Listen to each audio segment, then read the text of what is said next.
Welcome बच्चों। आज हम नया चैप्टर शुरू करेंगे, chapter number 10 circle. Circles, circle क्या चीज़ है?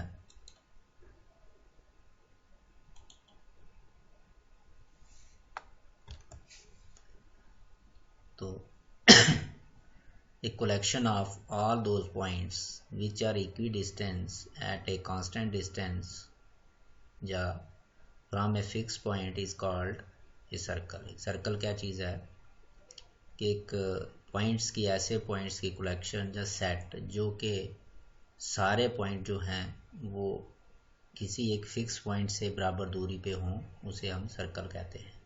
या कांस्टेंट डिस्टेंस मतलब बराबर दूरी, इसी कहते हैं इक्विडिस्टेंस या कांस्टेंट डिस्टेंस, उसे हम सर्कल कहते हैं। जैसे कि इस सर्कल में देखो, यहाँ पे ये जो फिगर बनाई हुई है ये एक सर्कल है। इसमें ये छोटे छोटे पॉइंट हैं, इस पे जितने भी पॉइंट्स हैं ये पॉइंट्स जितने भी, ये सारे पॉइंट्स का एक सेट है। इनको जब हमने ये जितने भी इधर इनफाइनेटली मैनी पॉइंट्स हैं, ये इस पॉइंट से, ये एक फिक्स पॉइंट है यहाँ पे ओ, इस पॉइंट से इक्वल डिस्टेंस पे है।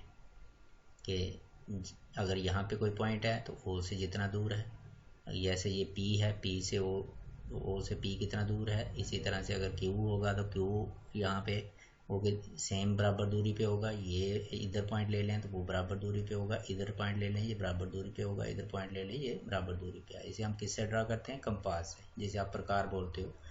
कि यहाँ पे हम रखते हैं उसकी नोक और एक रेडियस, एक प्रकार खोलते हैं, जितनी वो एक जैसी रहती है तो हम ये एक ड्रा कर देते हैं। तो क्योंकि वो डिस्टेंस जो था वो से उसका एक जितना रहा, तो इसलिए ये ऐसा गोल सा आपको दिखा, तो इसे हम सर्कल कहते हैं। That fix point is called a centre of circle. ये जो फिक्स पॉइंट है, इसे, इस सर्कल का हम क्या कहते हैं? सेंटर कहते हैं। सर्कल क्या है? ये चीज़, ये जो आपको ये वाली लाइन जो दिख रही है, ये वाली गोल सी, ये सर्कल है। और इस फिक्स पॉइंट को हम सेंटर ऑफ सर्कल, इसी सर्कल का सेंटर कहते हैं। और जो कांस्टेंट डिस्टेंस है, मतलब ओ से लेकर पी, या ओ से लेकर क्यू, या ओ से लेकर आगे यहाँ पे, या ओ से लेकर यहाँ पे, या ओ से लेकर यहाँ, ये कांस्टेंट डिस्टेंस जो है इसे हम रेडियस कहते हैं। तो इनमें सो मैनी रेडियस होंगे यहाँ पे, क्योंकि इनफाइनेट मैनी पॉइंट्स हैं तो इनफाइनेट मैनी रेडियस होंगे। तो इसको हम क्या कहते हैं? रेडियस कहते हैं इस डिस्टेंस को। दैट इज, यहाँ पे जो ओपी है ये एक रेडियस है, जिसे हमने आर कहा गया है। तो ये सर्कल विद सेंटर ओ, ये जो सर्कल बनाया गया है, ये सेंटर इसका क्या है? ओ है। एंड रेडियस क्या लिया हमने? आर या ओपी। ओपी ही आर के बराबर है। इसे हम इस तरह से भी लिख सकते हैं कि ये सर्कल सी ओ आर, इसका मतलब होता है कि सर्कल कौन सा? जिसका सेंटर ओ है और रेडियस इसका आर सेंटीमीटर या आर जितना भी हो, ये रेडियस है। हम इसे, इस पूरी चीज़ को, जैसे कि सर्कल विद सेंटर और रेडियस आर की जगह हम ये लिख सकते हैं, ये आपने 9th में किया हुआ है। ये आ गई सर्कल की डेफिनेशन। उसके बाद सर्कल जो है वो, ये भी चीज़ 9th में आपने पढ़ी हुई है, तो इसका इतना यहाँ पे यूज़ भी नहीं है, फिर भी चलो मैं बता दूँ कि ये circle divides the plane into 3 parts. एक सर्कल इस प्लेन को, जो प्लेन आपको दिख रहा है, इस प्लेन को 3 हिस्सों में बांटता है। ये जो एक हिस्सा आ गया आपके पास, ये जो येलो कलर किया गया है, जब बाहर जितना भी बाकी सारा हिस्सा है, इस रेड, गोल्ड रेड के बाहर, इसके बाहर जितना भी हिस्सा है, ये एक्सटीरियर ऑफ द सर्कल हो गया, एक्सटीरियर ऑफ द सर्कल। और ये वाइट कलर का इंटीरियर ऑफ द सर्कल। और ये जो रेड कलर का गोल सा बना हुआ है, ये जो एरो डाला है, ये सिर्फ मैंने बताया हुआ है, ये नहीं, ये जो गोल सा बना हुआ है ये है सर्कल, ऑन द सर्कल। ये हो गया ऑन द सर्कल या सर्कल, ये exterior of the circle and interior of the circle. ये 3 पार्ट हो गए। और थोड़ा सा इसके साथ थोड़ा सा और मैं थोड़ा ज्ञान दे दूँ, बता दूँ आपको कि इंटीरियर पार्ट, ये white part and the circle, ये जो रेड गोल है, इन दोनों को मिला के हम सर्कुलर रीजन कहते हैं। क्या कहते हैं? सर्कुलर रीजन कहते हैं। ये और इसमें अगर मिला दें तो ये जो एरिया बनता है ये सर्कुलर रीजन बनता है। अब आगे रेडियस। रेडियस की डेफिनेशन, रेडियस क्या है? जैसे मैंने पीछे समझा भी दिया, वो जो कांस्टेंट डिस्टेंस है, जैसे ये ओपी दिख रहा है, इसे हमें रेडियस कहते हैं। तो ये लाइन सेगमेंट एक ऐसी लाइन सेगमेंट, ये देखो ओपी एक लाइन सेगमेंट है। लाइन सेगमेंट क्या होती है? जिसके दो एंड पॉइंट होते हैं। ओपी एक लाइन सेगमेंट है जिसका एक एंड पॉइंट ओ है और दूसरा एंड पॉइंट पी है। A line segment whose one end point on the circle, ये देखो सर्कल के ऊपर है point P, and other end point on the centre, दूसरा पॉइंट जो है सेंटर के ऊपर है, तो उसे हम रेडियस कहते हैं। या हम इसे ऐसे भी लिख सकते हैं, distance from the centre to a circle is called a radius. Centre से लेकर सर्कल तक जो डिस्टेंस है उसको हम क्या कहते हैं? रेडियस कहते हैं। तो here O P is a radius, ये दिखाया गया जब हमने सिर्फ एक दिखाया गया। तो all the radius of circle are equal, और अगर हम एक सर्कल रेडियस और डाल दें यहाँ पे, यहाँ क्यू पॉइंट लेके, यहाँ और पॉइंट लेके, या इधर और पॉइंट लेके डालते जाएं, तो सारे रेडियस जो हैं वो बराबर होते हैं, क्योंकि आपने प्रकार एक जितनी ही खोली है तभी जो बनती है। अगर कम ज़्यादा हो जाए तो ये सर्कल नहीं बनता। तो all the radius of a circle, एक सर्कल के जितने भी रेडियस होते हैं वो आपस में इक्वल होते हैं। अब दूसरी डेफिनेशन आ गई कार्ड, ये भी आपने 9th में पढ़ा था कार्ड। जैसे ये पी क्यू दिखाया गया और ए बी दिखाया गया, दो कार्ड मैंने यहाँ पे दिखाए हुए हैं। 100 मैनी कार्ड बन सकते हैं, बट मैंने दो दिखाए हुए हैं यहाँ। ये line segment whose both end point, ये भी एक लाइन सेगमेंट है, ये देखो पी क्यू भी एक लाइन सेगमेंट है और ए भी एक लाइन सेगमेंट है, इनके दो एंड पॉइंट है। तो इनके दोनों पॉइंट, ऐसी लाइन सेगमेंट जिसके दोनों and point on the circle, जो सर्कल के ऊपर हों, उसे हम इस कॉल्ड यहाँ लिख देना E D, chord of a circle, उसे हम कॉर्ड ऑफ ए सर्कल कहते हैं। यहाँ पी क्यू कार्ड है, एक ए बी कार्ड है, ऐसे और भी बना सकते हो आप। यहाँ से यहाँ खींच लो ये कार्ड हो जाएगा, यहाँ से यहाँ खींच लो ये कार्ड हो जाएगा। तो यहाँ पे हमने ए बी और पी क्यू दो कार्ड दिखाए गए। कार्ड के बाद आ गया हमारे पास डायामीटर। तो डायामीटर भी एक लाइन सेगमेंट है। ये पूरी डेफिनेशन यहाँ तक ये लिखी गई है और थोड़ा सा ऐड किया गया उसमें। यहाँ ये line segment whose both end point on the circle, यहाँ तक सेम आया यहाँ तक। एंड पासिस थ्रू, कि जो के पास करेगी लाइन किससे? सेंटर से, centre of a circle is passes through the centre is called the diameter of a circle. तो ये जो पी के हुआ है ये डायामीटर दिखाया गया, ये देखो सेंटर से टच करता हुआ जा रहा है। तो ये भी एक किस्म का कार्ड है, क्योंकि इसकी दोनों एंड पॉइंट सर्कल के ऊपर है। तो here P Q is a diameter, और डायामीटर को मैंने लिखा है 2 इंटू रेडियस। ये देखो दो रेडियस आ रहे हैं इसमें, ओपी भी ओके भी, ये रेडियस दो रेडियस के बराबर डायामीटर भी होता है, ये अलग बात है। बट डेफिनेशन क्या है कि ऐसी लाइन सेगमेंट जिसके दोनों एंड पॉइंट सर्कल पे हो और जो सेंटर से पास करे, उसे हम क्या कहते हैं? डायामीटर कहते हैं। और यहाँ से एक क्वेश्चन पैदा होता है, is diameter A card of a circle? क्या डायामीटर सर्कल का कार्ड है? तो आंसर क्या है? ये देखो डायामीटर में क्या है कि ऐसी लाइन सेगमेंट जिसके दोनों एंड पॉइंट सर्कल पे हैं। तो इसमें देखो इसके दोनों एंड पॉइंट सर्कल पे हैं, मगर ये अलग बात है कि ये सेंटर से भी जा रही है, मगर कार्ड के लिए इतना ही ज़रूरी था कि दोनों एंड पॉइंट सर्कल पे हैं। तो ये पी क्यू के दोनों एंड पॉइंट सर्कल पे हैं, तो ये हमारे पास P Q is a diameter आ गया। तो yes, diameter is a chord of a circle. तो दूसरी बात कि अगर ये डायामीटर कार्ड है सर्कल का, तो जो Therefore diameter is the longest part of the circle, ये भी आपने 9th में पढ़ा हुआ है। ये देखो दिखाया हुआ थोड़ा सा मैंने, अगर बड़े से कार्ड बनाए हैं, एक ये वाला, एक ये वाला, एक ये वाला, एक ये वाला, एक ये वाला, एक ये वाला, एक ये वाला, एक ये वाला, इसमें एक कार्ड ऐसा है जो डायामीटर भी है, बाकी सारे कार्ड ही हैं। ये डायामीटर तो ये सबसे बड़ा दिख रहा है, ये it is the longest chord of the circle. तो diameter is the longest chord of the circle. तो इससे एक क्वेश्चन और बनता है कि all the diameters of a circle, all diameter of circle is are chord, are the all diameters of a circle chord, कि क्या सारे डायामीटर जो हैं वो सर्कल के कार्ड होते हैं? तो वो हाँ जी, ये देखो ये डायामीटर अगर ये बनाया ये कार्ड भी है, अगर दूसरा बनाएंगे यहाँ से वो भी एक कार्ड होगा, तीसरा बनाएंगे वो भी यहाँ से एक कार्ड होगा, चौथा बनाएंगे वो भी एक कार्ड होगा, मगर all chords are not a diameter. सारे कार्ड जो हैं नॉट डायामीटर नहीं होते। जैसे ये कार्ड है ये डायामीटर नहीं है क्योंकि सेंटर से नहीं गुजर रहा, ये कार्ड है ये डायामीटर नहीं है, सेंटर से नहीं गुजर रहा। तो ये आ गया 3 डेफिनेशन है, रेडियस, कॉर्ड और डायामीटर। ये आपको चाहिए थी यहाँ पे। और उसके बाद हम जो इस चैप्टर में जैसे ही चीज़ है वो ये है, ये तो सारा हमने 9th का किया जो पीछे पढ़ा। वो क्या है कि हमने एक सर्कल लेना है और एक लाइन लेनी है और इनका रिलेशन देखना है। कि now we consider a line, ये ले ली मैंने L line, and a circle, ये ले लिया सर्कल विद सेंटर ओ। तो यहाँ आप करके देखो इनके पास कितनी पॉसिबिलिटी है। देयर कैन बी 3 पॉसिबिलिटीज होंगी। यहाँ को 3 पॉसिबिलिटी मतलब 3 रिलेशन बनेंगे इनके कोई के।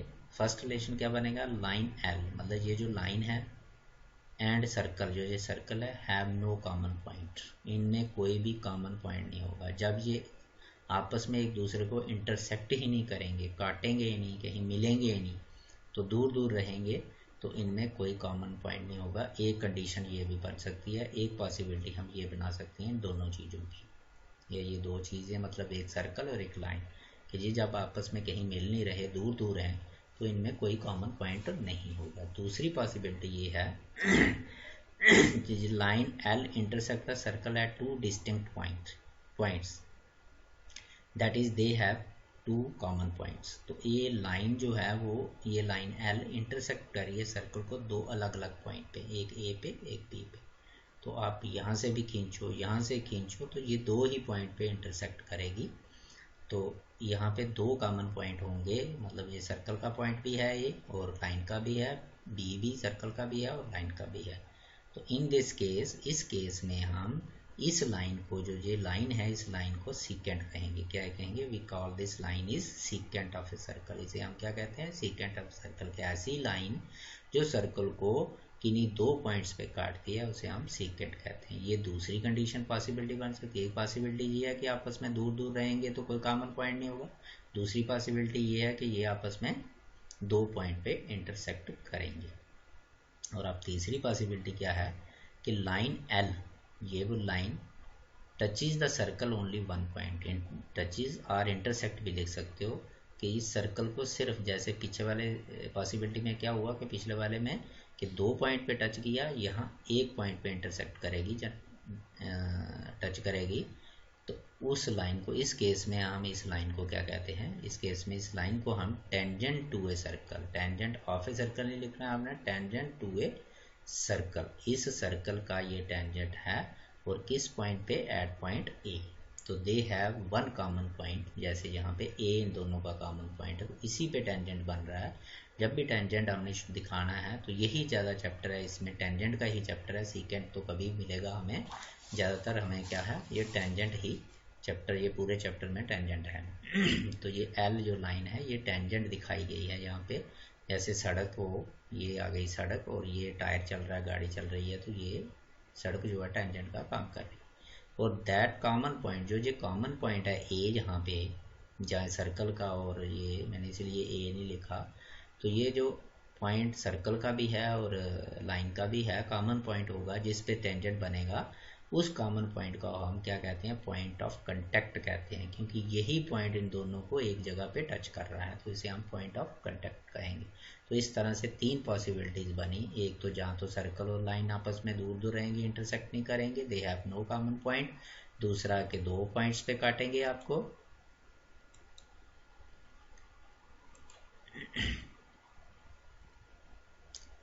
दूसरा ये 2 पॉइंट्स पे काटेंगे, जैसे ये है, ये लाइन, ये एल को हम उस समय सीकेंट कहेंगे। और तीसरा हमारे पास 1 पॉइंट पे टच करेंगे, उस समय इस लाइन को हम क्या कहेंगे, सर्कल का टेंजेंट करेंगे, टेंजेंट टू ए सर्कल, इस सर्कल का टेंजेंट कहेंगे।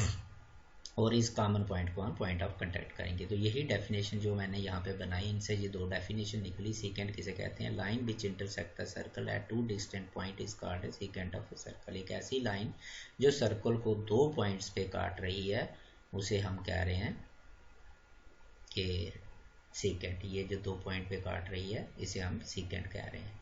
और दूसरी डेफिनेशन कि ए लाइन विच इंटरसेक्ट या टचेज, दोनों में से एक चीज़ लिखनी, जहाँ टच कर रही है, जहाँ intersect the circle at only 1 point पे टच कर रही है, is called the tangent to a circle. तब हम इसे टेंजेंट टू ए सर्कल कहेंगे। तो साथ में ये भी बताएंगे कि जैसे भी हम टेंजेंट लिखेंगे तो कहाँ पे टेंजेंट है, जैसे यहाँ at point A, point of contact का नाम आपने जरूर देना है, कि जब भी हम टेंजेंट ए के tangent to a circle at point, जो भी पॉइंट ऑफ कांटेक्ट होगा वो लेना ही लेना है। और ये आ गई सीकेंट की डेफिनेशन और ये आ गई टेंजेंट की डेफिनेशन। अब एक थोड़ा सा क्वेश्चन और पैदा होता है कि अगर इस सर्कल के आपने पढ़े इनफाइनेटली मैनी सोल्यूशन तो इसका मतलब हम इनफाइनेटली मैनी टेंजेंट खींच सकते हैं, हर एक पॉइंट से एक एक टेंजेंट हो जाएगा, बहुत से टेंजेंट खींच सकते हैं, but only one tangent can be drawn at one point of the circle. किसी एक पॉइंट से हम कितने टेंजेंट खींच सकते हैं? अब ए से कहो कि एक और टेंजेंट खींचो जहाँ पे, वो हम नहीं खींच सकते, क्योंकि जब हमें वहाँ से एक तो ये लाइन जा रही है, अगर दूसरी लाइन बनाना शुरू करेंगे तो वो कम से कम दो जगह पे इसे इंटरसेक्ट करेगी, ऐसे करके फिर दो पॉइंट पे वो सीकेंट बन जाएगी। तो सिर्फ और सिर्फ एक पॉइंट से एक ही टेंजेंट खींच सकते हैं। ये आ गई सीकेंट और टेंजेंट की डेफिनेशन, बहुत इंपॉर्टेंट डेफिनेशन है ये। तो अब हम चलते हैं थ्योरम नंबर 10.1। ये थ्योरम क्या है? The tangent at a point any point of a circle is perpendicular to the radius through the point of contact. कि एक टेंजेंट जो हमने यहाँ पे जैसे ये दिखाया X Y is a tangent at any point of circle, तो कहाँ पे बताया ये? एट पॉइंट पी पे। तो ये एनी पॉइंट ऑफ सर्कल, वो क्या टेंजेंट क्या होगा? Perpendicular to the radius through the point of contact. तो जो रेडियस होगा इसी पॉइंट पे जो बन रहा है, पॉइंट से मिला के जो रेडियस सेंटर से मिल रहा है, उस वो रेडियस जो होगा इस टेंजेंट के परपेंडिकुलर होगा। मतलब कि ये इन शॉर्ट में देखें तो क्या है? रेडियस ऑफ ए सर्कल जैसे यहाँ पे OP है, and tangent of a to a circle at point यही P are perpendicular to each other. ये हमारे पास थ्योरम है, ये एक रूल बनेगा हमारा। जब हम थ्योरम प्रूव कर लेंगे तो इसको लेके हम आगे क्वेश्चन निकालेंगे, अप्लाई करेंगे क्वेश्चंस में ये। तो X Y is a tangent to a circle, ये हम गिवन क्या है, हमें एक एक्स टेंजेंट दिया गया है सर्कल का, चाहे हमने ही बनाया है, और ये एक्स वाई उसका नाम दे दिया हमने। और किस सर्कल का? जिसका सेंटर क्या है? O, with centre O at point P। ये आपने जरूर बताना है कि टेंजेंट कहाँ पे बन रहा है, उसका पॉइंट ऑफ कांटेक्ट क्या है। तो पॉइंट ऑफ कांटेक्ट क्या है यहाँ पे? P। तो ये हमने एट पॉइंट P जरूर लिखना है, ठीक है, ये आ गया। तो यहाँ हमारे पास पॉइंट ऑफ कांटेक्ट क्या हो गया? जैसे एट पॉइंट P क्या दिखाएगा? पॉइंट ऑफ कांटेक्ट दिखाएगा। तो प्रूव क्या करना है? OP इज परपेंडिकुलर, जैसे ये कहा गया परपेंडिकुलर है कि रेडियस जो है वो परपेंडिकुलर है टेंजेंट के ऊपर। जब कहने का मतलब radius and tangent are perpendicular to each other, तो OP is perpendicular to XY। ये हमने करके देना है कि मतलब ये जो OP है इस XY के ऊपर परपेंडिकुलर, मतलब यहाँ पे 90 डिग्री का एंगल बनेंगे। इसके लिए हम क्या करेंगे कि कुछ थोड़ी सी एक्टिविटी करते हैं। क्या कि हम एक पॉइंट ले लेते हैं Q, take a point Q, किस पे लेते हैं? XY पे, मतलब टेंजेंट पे लेते हैं, अदर देन द P। इस P को छोड़ के कहीं और पॉइंट लेते हैं। इस पॉइंट को नहीं लेना आपने, इस पे नहीं क्यों लेना, बाकी कहीं भी यहाँ यहाँ यहाँ यहाँ यहाँ यहाँ यहाँ कहीं भी ले सकते हो, या यहाँ यहाँ यहाँ कहीं भी ले सकते हो। कि हमने पॉइंट लिया Q और फिर हमने ज्वाइन किया OQ, and join OQ intersect the circle eight. Naturally क्या है कि आपने देखा टेंजेंट जो है वो क्या है, टेंजेंट डेफिनेशन क्या है कि वो सिर्फ और सिर्फ एक ही पॉइंट पे टच करता है। तो अगर एक ही पॉइंट पे सर्कल को टच करेगा तो इट मीन्स के नेचुरली जो टेंजेंट होगा उसके सारे बाकी पॉइंट सर्कल के बाहर होंगे, एक्सटीरियर पार्ट में होंगे। तो वैसे भी हम बता सकते थे कि OP is less then OQ, कि OP जो है वो OQ से छोटा है। मगर यहाँ थोड़ा सा मैंने एक्टिविटी प्रैक्टिकल तौर पे कर दिया कि जब हमने यहाँ पे ज्वाइन किया, ज्वाइन करने पे क्या किया कि इस OQ ने इंटरसेक्ट किया इंटरनली कहाँ? सर्कल को M पे। तो अंदर ही जो M पॉइंट आ गया वो OQ के ऊपर आ गया। तो इधर से OP और OM आपस में इक्वल हैं। क्यों इक्वल हैं? क्योंकि ये रेडियस ऑफ ए सर्कल है। एक सर्कल के जितने भी रेडियस होते हैं ये आपस में बराबर हैं, जितना OP है उतना ही OM है। अगर ये बराबर हैं तो OQ ये है नेचुरली कितना होगा? बड़ा होगा उससे, क्योंकि ये आ गया लाइन बड़ी हुई है, इसी लाइन पे M पॉइंट बन रहा है, तो ये दिख भी रही है। और वैसे भी ये M lies on the OQ, therefore OQ is greater than OM, तो ग्रेट से बड़ा भी है। और साथ में अगर OM से बड़ा है तो फिर इसका मतलब OP से भी बड़ा है, इसका मतलब OP से छोटा है। तो हमने लिख लिया therefore O P is less than O Q E because O P is equal to M as a radius of a circle. कहने का मतलब अगर हम एक पॉइंट लेते हैं क्यू, जैसे ये लिया, इसी टेंजेंट के ऊपर पी को छोड़ के इसको ज्वाइन करते हैं, तो ये जो ओ पी होगा, रेडियस होगा, वो इस लाइन से छोटा होगा, तो O P is less than O Q. आपकी बुक पे एक ही पॉइंट देके समझाया गया है, मगर मैंने एक पॉइंट और ले लिया कि टेक अनदर पॉइंट आर। फिर उसी तरह से जैसे क्यू लिया ऐसे आर ले लिया पी को छोड़ के, तो ज्वाइन किया ओ आर को। जब ज्वाइन किया ओ आर को तो इसने इंटरसेक्ट किया ओ आर ने सर्कल को, उसका नाम मैंने दे दिया एन। तो सेम चीज़ जो यहाँ पे लिखी है वही लिखी है, तो उसका मतलब फिर इसी तरह से जो मैंने पहले समझाया उसी तरह से ओ पी छोटा हो जाएगा किससे, ओ आर से। तो इन दोनों में देखो, फर्स्ट में भी O P less than O Q, O P is less than O R, Q भी पॉइंट हमने लिया था टेंजेंट पे, आर भी लिया था टेंजेंट पे। ऐसे हम इस टेंजेंट पे हम सो मैनी पॉइंट ले सकते हैं, जितने मर्जी, यहाँ ले लीजिए, यहाँ ले लीजिए, यहाँ ले लीजिए, यहाँ ले लीजिए, यहाँ ले लीजिए, यहाँ ले लीजिए, यहाँ लीजिए।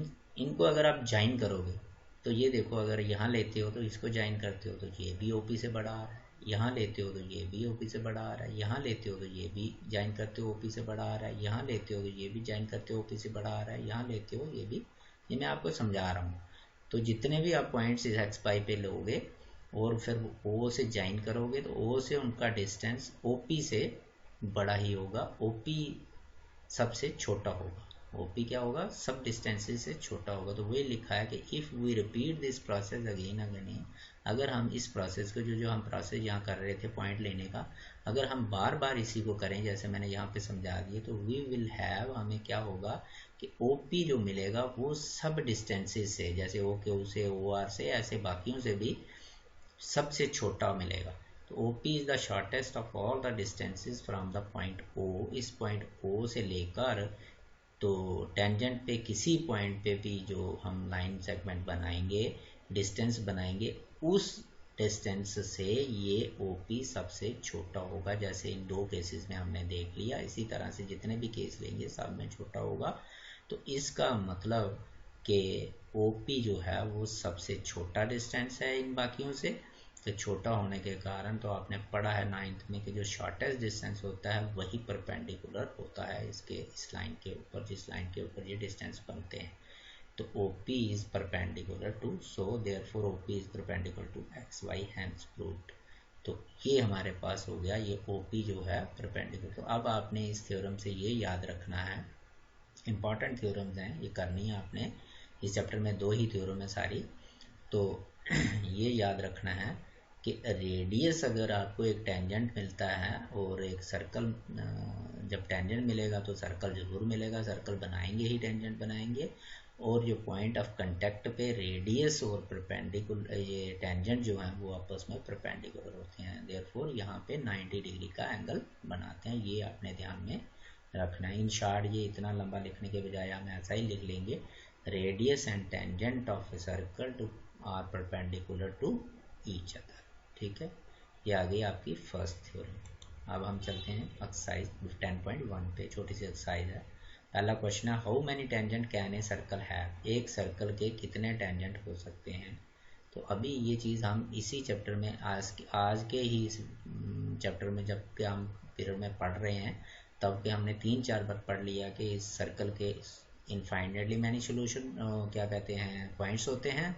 तो अगर इनफाइनाइटली मैनी पॉइंट्स होते हैं सर्कल के ऊपर, तो इनफाइनाइटली मैनी टेंजेंट भी हम खींच सकते हैं। Circle can have infinitely many tangent. मगर मैंने जो बीच में लिखा था वो मैंने क्या लिखा था, सिर्फ एक टेंजेंट, किसी एक पॉइंट से एक टेंजेंट हो सकता है। मगर ये नहीं मैंने लिखा था कि सर्कल के कितने टेंजेंट हो सकते हैं, इनफाइनाइटली मैनी टेंजेंट, क्योंकि सर्कल के ऊपर इनफाइनाइटली मैनी पॉइंट्स होते हैं। तो ये इसका आंसर आ गया। Second question fill in the blanks है हमारा।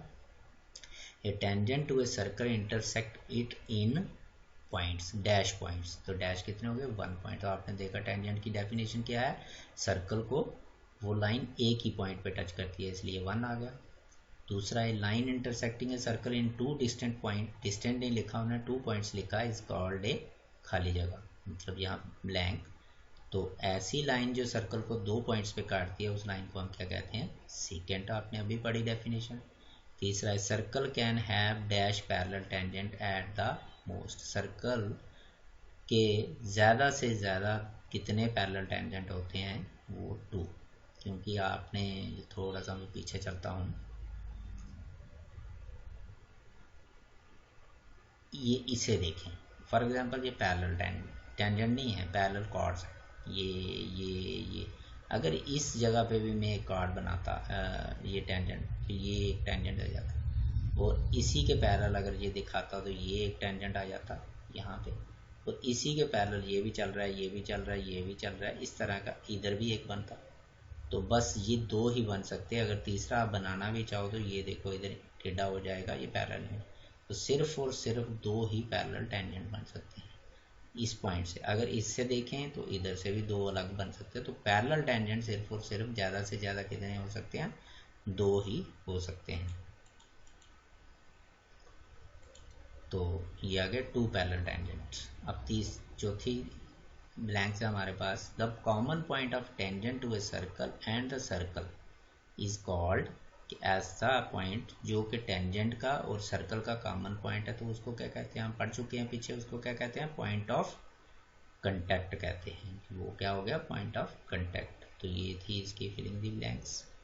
दूसरा क्वेश्चन। अब हम तीसरे क्वेश्चन पे चलते हैं। वो क्वेश्चन क्या है, tangent P Q eight a point P. एक टेंजेंट है पी क्यू, ये बनाया मैंने पी क्यू, ये पूरा टेंजेंट पी क्यू किस पे बन रहा है, ये मैंने पहले बोला आपको, जब भी आपने टेंजेंट बताना है तो ये बताना है कि किस पॉइंट पे बन रहा है, पॉइंट ऑफ कांटेक्ट जरूर शो करना है। तो उन्होंने किया एट पॉइंट पी, तो ये आ गया point of contact at point P of a circle of radius 5 centimetre. तो ये सर्कल जो है रेडियस यहाँ 5 सेंटीमीटर का है, इसका मतलब ओ पी यहाँ 5 सेंटीमीटर है। मीट से लाइन थ्रू द सेंटर, एक लाइन सेंटर से आ रही है, ये लाइन वो कौन मीट कर रहा है, टेंजेंट मिल रहा है कहाँ पे, एट पॉइंट क्यू पे, लिखा हुआ है at point Q. So that किस तरह से, O Q is equal to 12 centimetre. जो ओ क्यू है ये वाला वो 12 दिया। तो आपने मैंने यहाँ इंडिकेट नहीं किए, तो यहाँ आप लिख भी दीजिए 12, ओ क्यू के ऊपर यहाँ पे 12 लिख दीजिए, और ओ पी यहाँ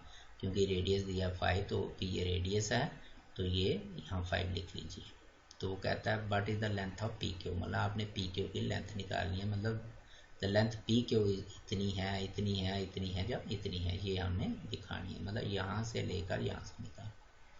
तो सीधी बात है, क्योंकि अभी अभी हमने थ्योरम पढ़ी कि tangent and radius are perpendicular to, ये है हमारा टेंजेंट पी क्यू ये वाला, और रेडियस क्या ओ पी, तो इसका मतलब ये आपस में दोनों परपेंडिकुलर हैं। ये ओ पी क्यू ये कितने डिग्री का एंगल बन रहा है, 90 डिग्री इस थ्योरम के हिसाब से, क्योंकि ये सारा टेंजेंट दिया था या रेडियस दिया था, सर्कल दिया था और उसका टेंजेंट दिया था, तो ये 90 डिग्री का एंगल बन गया। और ये 90 डिग्री का जब एंगल बना तो ये एक क्या बन गई, राइट ट्राइंगल बन गई।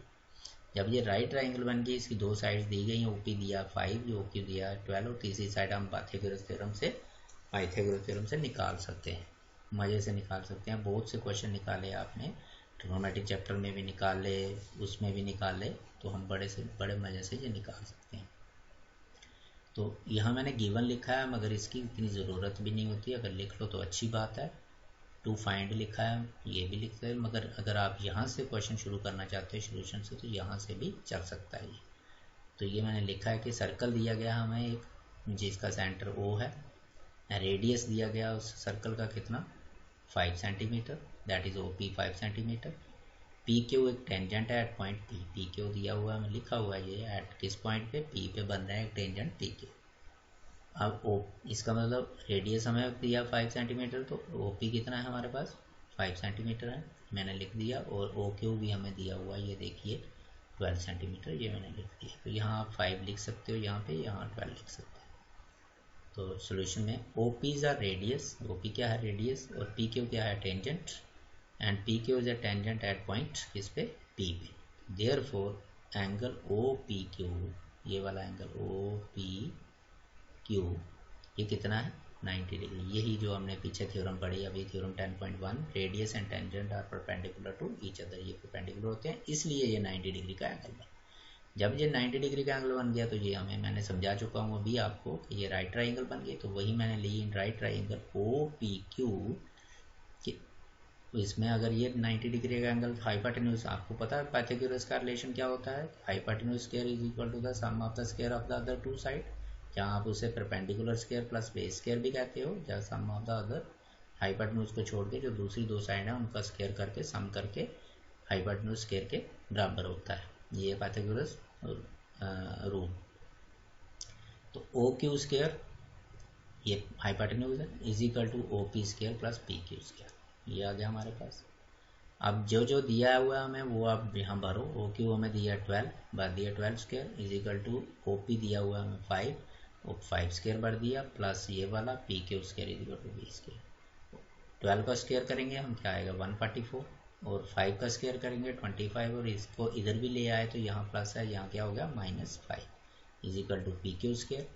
तो इसमें से ये निकाला तो आ गया 119 is equal to P Q square, तो हमने निकालना है P Q, therefore P Q is equal to ये स्क्वायर रूट 119 आ जाएगा। तो इसका मतलब हमारा ये डी ऑप्शन है ये बिल्कुल ठीक है।